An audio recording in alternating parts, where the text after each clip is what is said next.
안녕하세요. 매일 묵상. 오늘은 출애굽기 3장 13절부터 22절 말씀 보도록 하겠습니다. 네, 이제 모세가 여호와 하나님을 만났고요. 그리고 여호와 하나님 만나가지고 이제 대화하는 그 장면을 우리가 계속해서 보고 있는데요. 이제 하나님께서는 모세에게 이스라엘 백성들을 이끌어서 애굽을 떠난 다음에 홍해를 건너서 이제 하나님께서 약속하시고 지시하신 땅 가나안 땅으로 가리라는 소명을 주시려고 합니다. 그 장면을 우리가 좀 이게 며칠에 걸쳐서 쭉 보게 될 거예요. 내용 한번 볼게요. 12절부터 보겠습니다. 하나님이 이르시되 내가 반드시 너와 함께 있으리라. 네가 그 백성을 애굽에서 인도하여 낸 후에 너희가 이 산에서 하나님을 섬기리니 이것이 내가 너를 보낸 증거니라. 예, 지금 이스라엘 백성들을 이제 호렙산까지 인도해 줄 거다.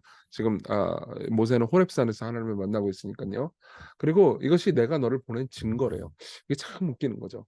그러니까 하나님께서 내게 주실 증거가 무엇입니까? 내가 이걸 할 거야. 그게 증거야. 잠깐만요. 그러니까 앞으로 그걸 할 증거가 뭐냐고요. 예.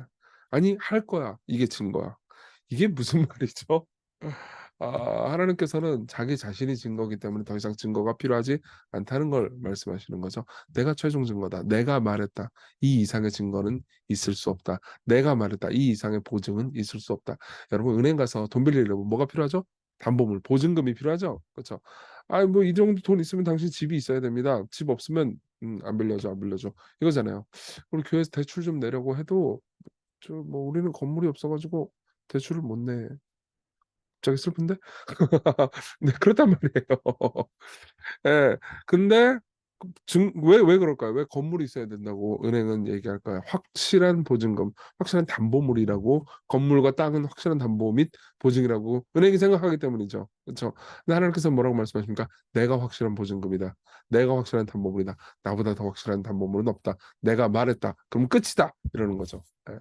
그러니까 이제 모세가 뭐지? 숨이 턱 막혔겠죠? 하나님께 이르되 내가 이스라엘 자손에게 가서 이르기를 너희 조상의 하나님이 나를 너에게 보내셨다 하면 그들이 내게 묻기를 그의 이름이 무엇이냐 하리니 내가 무엇이라고 그들에게 말하리이까. 그래요. 그럼 이름이라도 좀 알려주시죠. 근데 이름이 알려달라는 거는 어떻게 발음해야 되는지를 알려달라기보다는 당신의 정체성이 무엇입니까? 이렇게 물어보는 겁니다. 그러니까 하나님께서 모세에게 말씀하세요. 나는 스스로 있는 자니라. 또 이르시되 너는 이스라엘 자손에게 이같이 이르기를 스스로 있는 자가 나를 너에게 보내셨다 하라. 우리가 이제 뭐 금요일날 보긴 했지만은 하나님께서 나타나실 때 떨기나무 불꽃 가운데서 불타는 모습으로 나타나셨잖아요. 근데 떨기나무가 타지 않았죠. 왜요? 그 불은 스스로 불타는 존재니까. 나무를 연소시키면서 타는 존재가 아니니까. 마찬가지로 하나님께서는요. 이스라엘 백성에게 뭘 뜯어먹으면서 이스라엘 백성들을 연소시키고 소비하시면서 계신 분이 아닙니다. 예. 그분은 스스로 계신 분이세요. 그렇기 때문에 이스라엘 백성에게 무언가를 뜯어내시려고 하시는 게 아니고요. 그분들에게 공급해 주십니다. 예. 그런 하나님이 나타났다. 그리고 그런 하나님이 너희를 보낸다고 말씀하신다. 그러니까 뭐예요? 하나님께서 내가 다 책임진다. 이렇게 말씀하시는 거죠. 예. 하나님이 또 모세에게 이르시되 너는 이스라엘 자손에게 이같이 이르되 너희 조상의 하나님 여호와 곧 아브라함의 하나님 이삭의 하나님 야곱의 하나님께서 나를 너희에게 보내셨다 하라. 이는 나의 영원한 이름이요 대대역으로 기억한 나의 칭훈이라. 그러면서 과거를 기억하도록 하십니다. 과거에 아브라함, 이삭, 야곱, 뭐 요셉 이런 사람들의 이야기를 이스라엘 백성들은 알고 있었어요. 구전을 통해서 다 듣고 있었죠. 하나님께서 그들을 어떻게 돌보고 계셨는지를 기억하고 있었습니다. 그렇죠? 그러니까 그렇게 너희 조상들을 돌보고 함께했던 것처럼 이제 앞으로도 내가 너희들을 돌볼 거거든. 그러니까 기억해라. 나와 함께 내가 너희들과 함께한다. 어, 그 하나님이 너희와 함께한다. 이렇게 말씀하시는 거죠. 그래서 나를 믿으라고 말씀하시는 겁니다. 그래서 너는 가서 이스라엘의 장로들을 모으고 그들에게 이르기를 여호와 너희 조상의 하나님 곧 아브라함과 이삭과 야곱의 하나님이 내게 나타나 이르시되 내가 너희를 돌보아 너희가 애굽에서 당한 일을 확실히 보았노라고 이야기합니다. 돌보고 보았다. 예. 실제로 이것은요. 창세기 20장 24절에 요셉이 예언한 거하고 똑같아요. 요셉이 400년 전에 이렇게 예언했거든요. 그 형제들에게 이르되 나는 죽을 것이라 하나님이 당신들을 돌보시고 당신들을 인도하겠어 인도하여내서 아브라함과 이삭과 야곱에게 맹세하신 땅에 이르게 하시리라. 예. 이게 같은 문법이거든요. 예. 그래서 결국 어떻게 해요?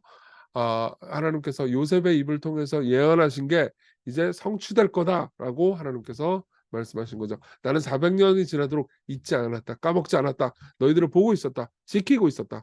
이렇게 말씀하시는 겁니다. 그러면서 내가 말하였거니와 너희가 너희를 애굽의 고난 중에서 인도하여 내어 젖과 꿀이 흐르는 땅 곧 가나안 족속, 헷 족속, 아모리 족속, 브리스 족속, 히위 족속, 여부스 족속의 땅으로 올라가게 하리라 하셨다 하면 그들이 네 말을 들으리니 너는 그들의 장로들과 함께 애굽 왕에서 이르기를 히브리 사람의 하나님 여호와께서 우리에게 임하셨은즉 우리가 우리 하나님 여호와께 제사를 드리라 하오니 사흘 길쯤 광야로 가도록 허락하소서 하라.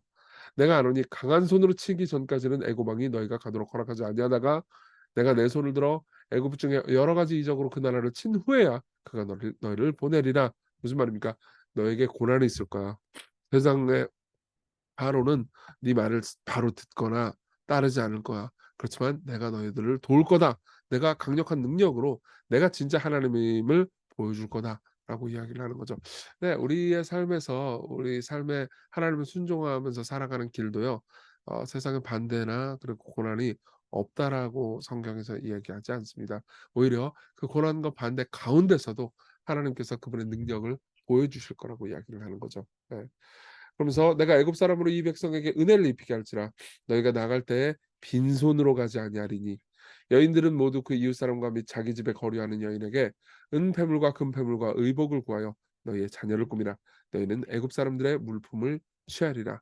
빈손으로 가지 않는데요. 예. 그게 무슨 말입니까? 하나님께서 그동안 너희들이 고통당했던 것을 갚아주겠다. 이렇게 말씀을 하시는 거죠. 자, 일단 여기까지 본문 보고요.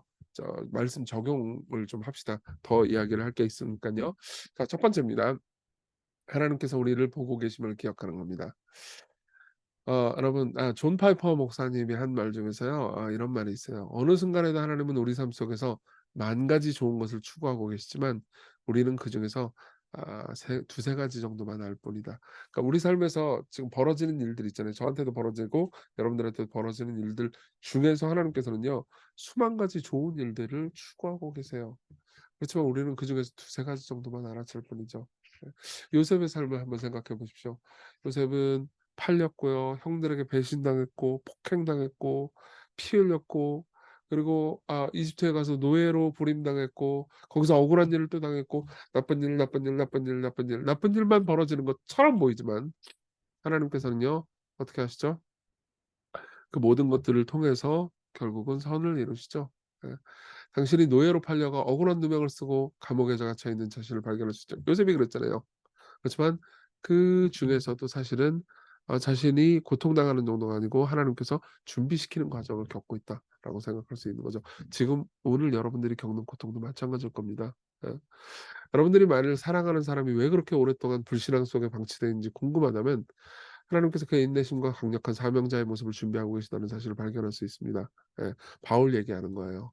바울은 아주 오랫동안 사람들을 박해했고 교회를 박해했고 예수님을 반대했고 예수를 믿는 사람들을 죽였고 죽이려고 했습니다. 그러나 하나님께서는 그 바울을 사용하셔서 오히려 예수 그리스도의 이름을 높이고 변호하고 선포하는 가장 강력한 스피커로 사용하셨죠. 예. 그러니까 우리 삶에서 늘 절망할 것만 있는 게 아니에요. 지금 우리가 보고 있는 것, 우리 사이 가운데, 우리 주변 가운데서 벌어지고 있는 이 모든 것들 있잖아요. 이 모든 것들은 너무나 불합리해 보이고 고통스러워 보이고 받아들일 수 없는 것처럼 보이지만 여러분 하나님께서 우리를 사랑하십니다. 예. 그리고 우리가 겪고 있는 모든 것 가운데서 그분의 선을 드러내실 거예요. 예. 여러분들의 인생은요 언제 어떤 방식으로 역전될지 모릅니다. 예. 그것을 기대하십시오. 두 번째로는요 결국 하나님께서 모든 것을 갚아주실 것을 기대하십시오. 예. 아까 우리가 봤지만요. 보세요. 애굽 사람으로 이 백성에게 은혜를 입히게 할지라 너희가 나갈 때 빈손으로 가지 않는다고 말합니다. 여인들은 모두 그 이웃 사람과 및 자기 집에 거류하는 여인에게 은폐물과 금폐물과 의복을 구하여 너희 자녀를 꾸미라. 너희들이 애굽 사람의 물품을 취하리라.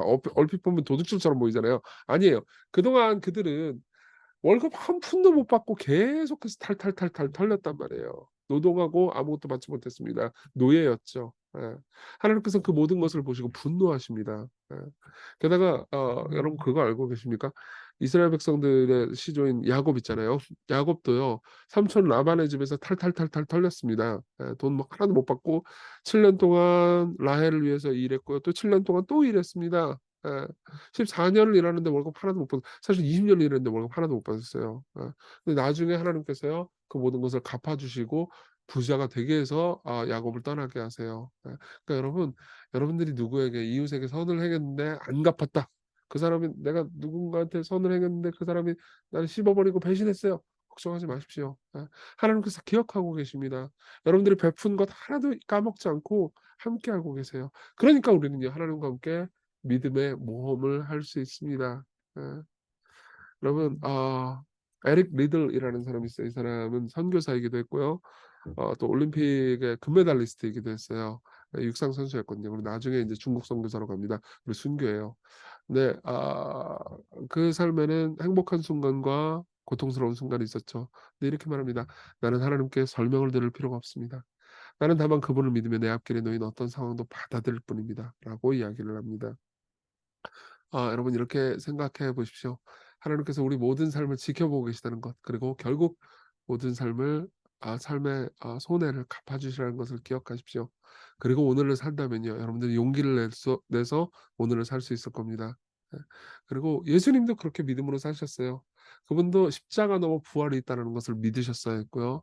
그렇게 하나님을 신뢰하면서 삶을 사셨습니다. 그분의 제자들인 그리스도인들은요. 함께 그렇게 살 수 있고요. 그렇게 살 때 그분이 여러분들의 삶을 돌보시라는 것을 확신하십시오. 우리 같이 기도하겠습니다.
기도하겠습니다.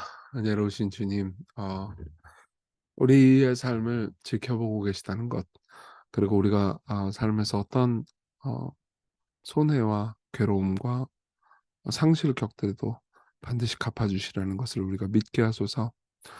오늘을 담대하게 살아가게 해 주옵소서. 오늘 하루 살아가는 것이 모험처럼 느껴지지만 주님과 더불어서 함께하는 모험이기에 기쁘게 살게 하소서. 예수님 이름으로 기도했습니다. 아멘. 네, 하나님의 은혜 안에서 오늘 기쁜 하루 되세요.